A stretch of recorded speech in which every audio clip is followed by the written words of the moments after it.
So, been trying to gather my thoughts this last week. Looking up some information from history. Oh, it's very windy. So, I was wondering how to make this video, but yeah.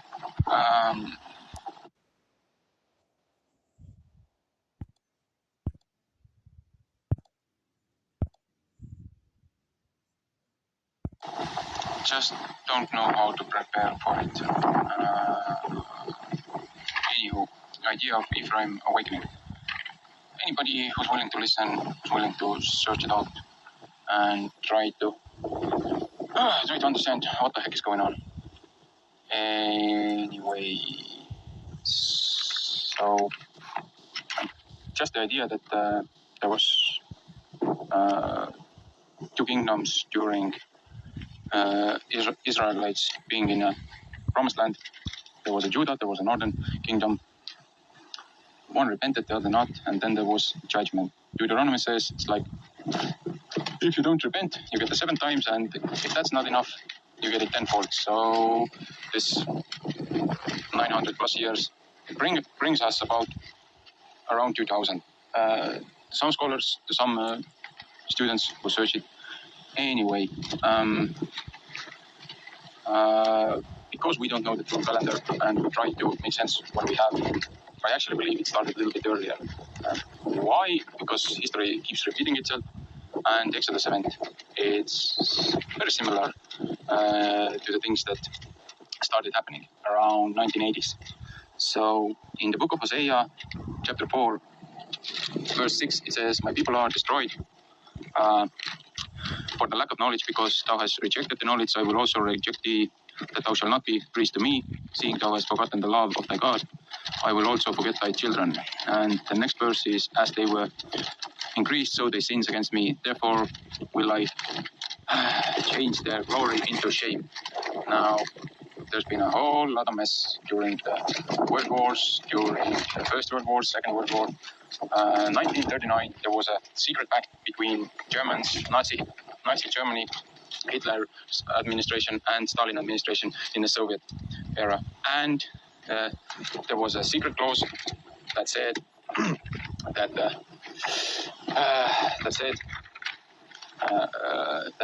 they would have a sort of a treaty between Soviet Union and Germany, that they divide the Europe. Germany won't attack Soviets, and vice versa. Soviets get attack Finland and get the Baltic states. Germany gets Poland, and they kicked it off. Now, when there was a Nuremberg trials after the war, there was a message supposedly sent to Germans. The first one who was hanged for the war crimes, which I might say Nuremberg 2 is happening right now with the Shabbath. Anywho, this guy was offered life and amnesty if he denied the secret pacts, but he sang like a bird, and Soviet Union, the leaders, everything followed. Next year's decades, they denied it.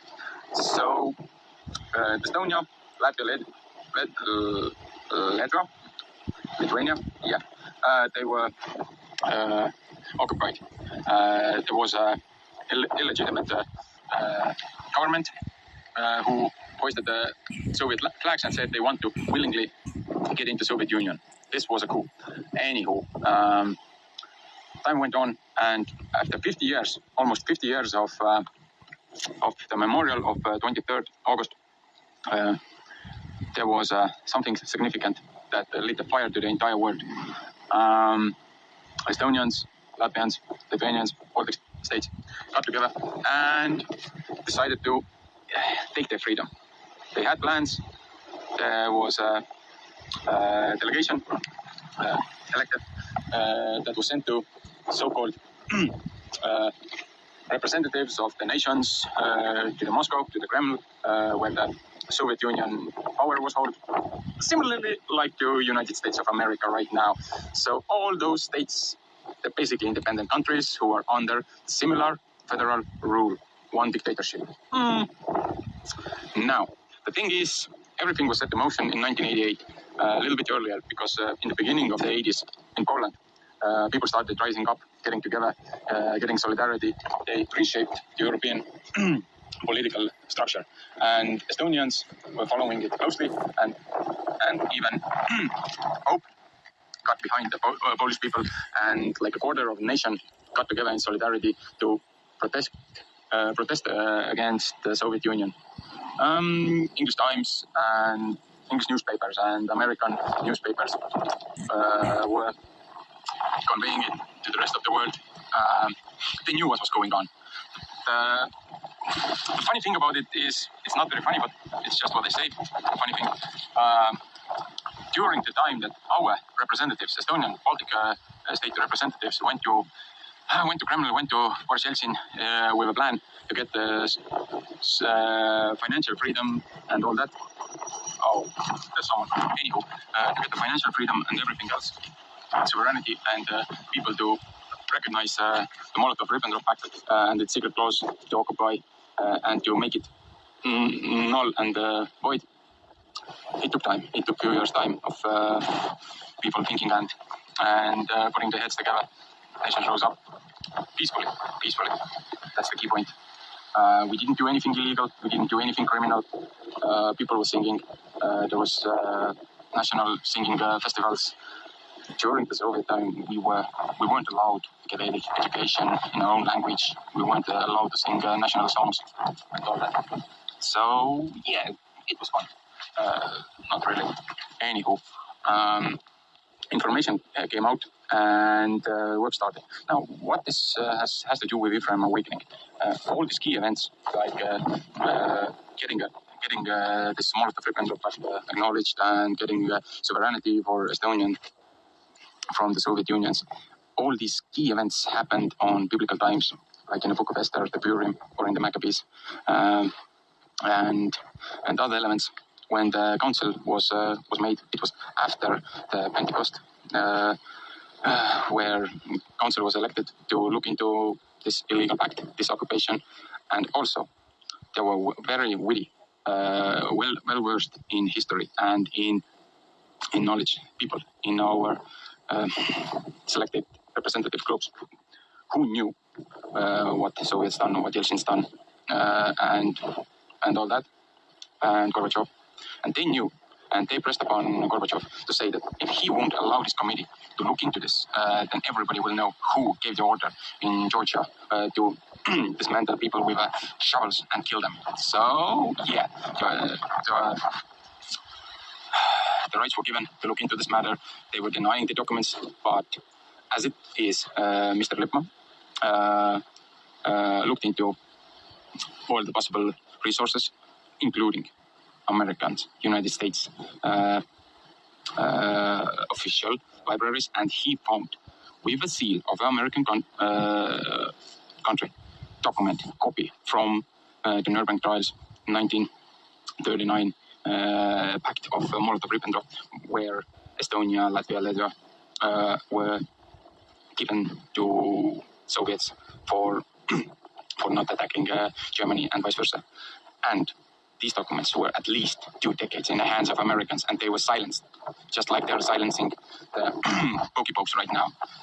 All the crap, 2015 Texas University studies, all the patents about the vaccine, about this isn't the vaccine, this is a DNA, mRNA changing. They change your DNA. This isn't the vaccine. It won't prevent you from getting whatever this is. And the spike protein, that's the real time bomb. That's the thing that will sterilize and mostly depopulate the earth. Now, they're all complicit. Everybody who's pushing this agenda, they're all going to face Nuremberg too. They're all going to hang one way or the other. Anywho, when it comes to Ephraim Awakening, the documentary I uploaded earlier in original language and in dubbed version in my channel, this is a context of all that I'm talking about right now. So the singing revolution, the Baltic Way, the first human chain that people gathered together from 3 nations. They created a human chain and they peacefully protested against the Molotov-Ribbentrop Pact on the 50th anniversary, and it was televised. It was, if I'm correct, in my understanding in Creator's calendar, it was on the Day of Atonement. I might be wrong. It may be a little bit earlier. But the fact that 3 countries at 7 o'clock lit the candles, it was televised, it was shown, and people had to acknowledge the government on the back end did what they had to do. The public representatives, they got the legislation through. They announced our sovereignty. They announced our independence. They announced our own bank from the banking cartel of the Soviet Union. But now everybody's basically under this other cartel. So IMF and Federal Reserve, they're all in one and same. So there's actually a joke in the Bible when it comes to the banking. And during 1991, I believe the independent bank was set to motion. Estonian bank was reopened to meet the whole money, currency. But there's actually something about the bank. Proverbs 22, that's the first thing we need to look at. It's very windy, so I don't know how the quality is. I'm not very good at editing. I don't have the software, the skills, or anything, but let's just try. Proverbs 22:6, train up a child in the way he should go, and when he is old, he will not depart from it. And the next one, that goes with the banking. The rich ruleth over the poor, and the borrower is servant to a lender. That's what we all are. That's what we all are right now. Borrower is slave to the lender. That's why we need to get out of the banking cartel, this fiat scheme that they cooked up in the 70s now. Why this whole thing that I'm keep rambling about? Why this is all part of Ephraim awakening? Singing revolution lit a fire under the nations. Americans were the first ones to officially acknowledge our independence. There was documentaries in Czechoslovakia's divorce papers, and it was written in other publications.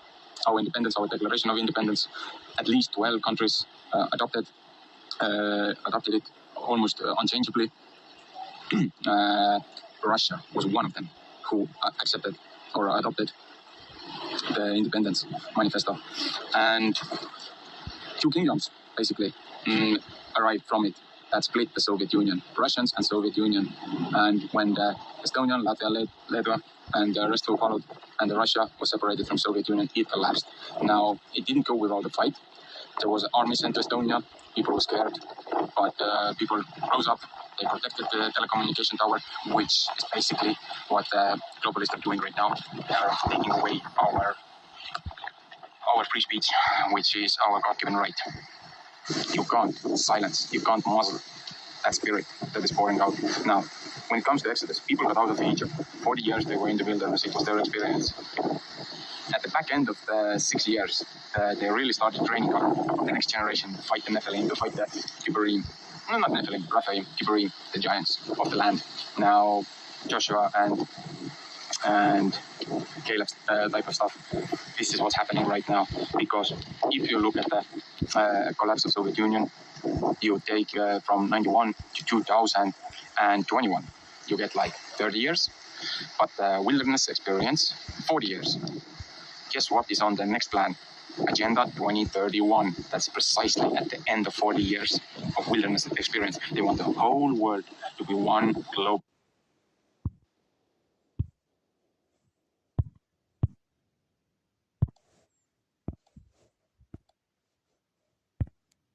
entity. No sovereignty, no individual property rights, no nothing. You be slave and you be happy. That's the Great Reset.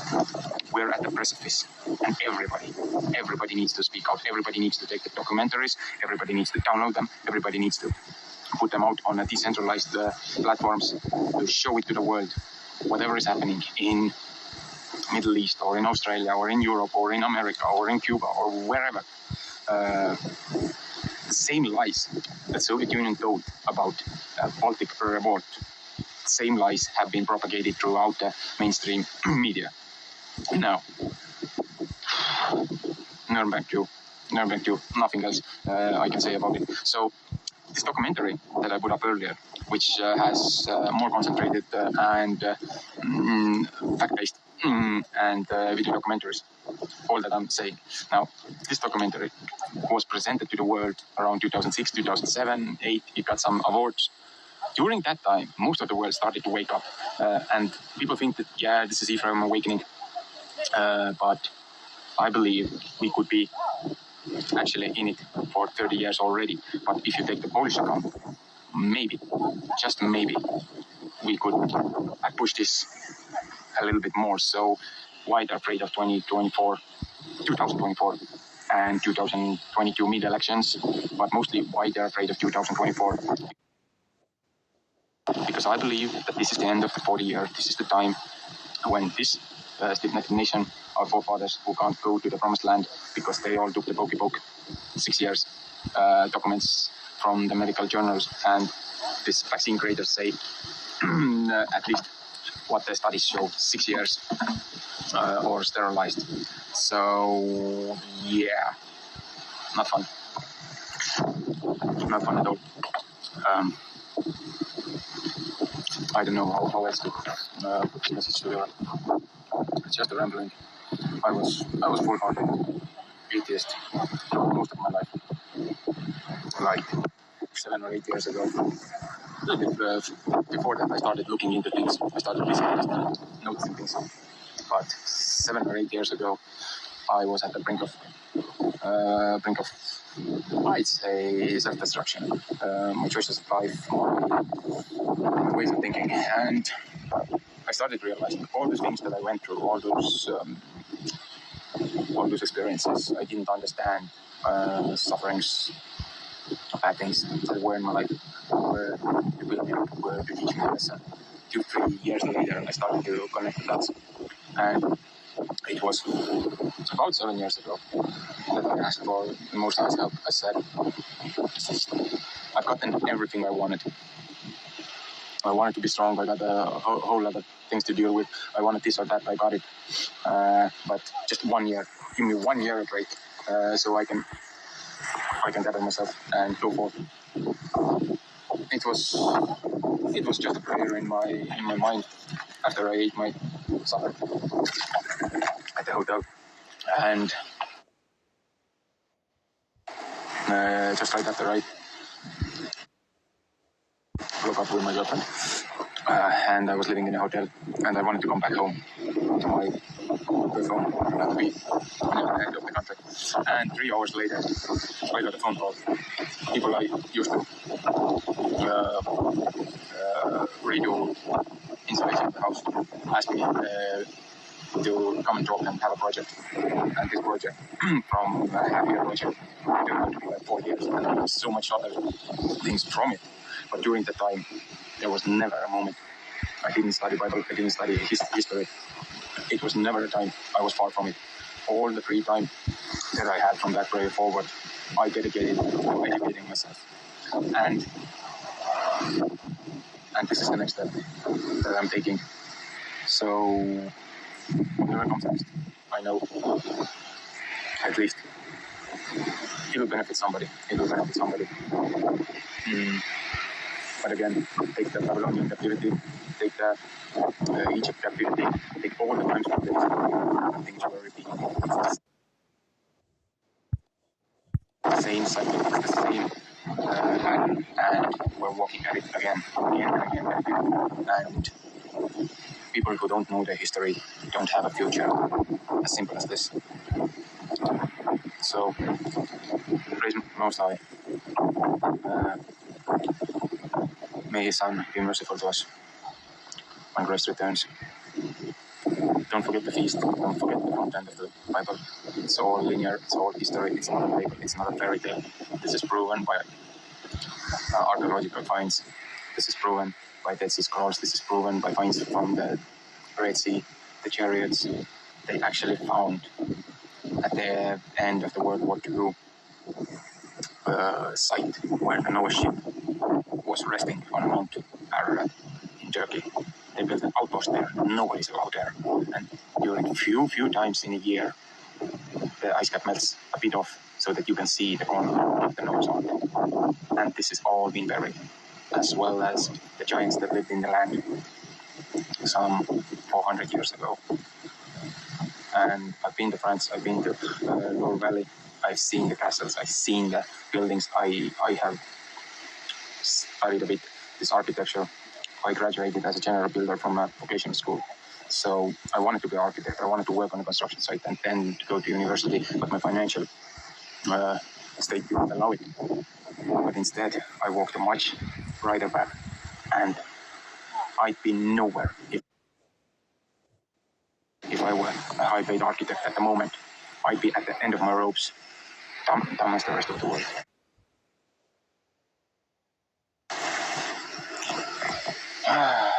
But this is where I'm supposed to be. Right now I'm in a national park. I don't even know what I'm doing because I'm just holding it on my head and the camera's on. It's windy. I think I'm gonna finish this up, keep from awakening. Look at the Baltic Way. Look at the information that I post. Next few videos after this recording and the documentary before it. Just to look at it. No matter what you think, this was unprecedented. It's even in the book of UNESCO. Not actually unprecedented, this event, because that's how Hebrews, not just Jews, Hebrews, walked out of Babylon by singing themselves free. And Baltic states did the very thing. And Christ said, our nations will be dispersed to the tribes will be dispersed to the nations. There'll be like a sea, the Baltic Sea, start of it. I'd say it's a pretty good point, but that's just my understanding. Anyway, wake up and pray for salvation. 4 p.m. 44 prayer initiative around the world. Let's go. Don't cease. Have a blessed day.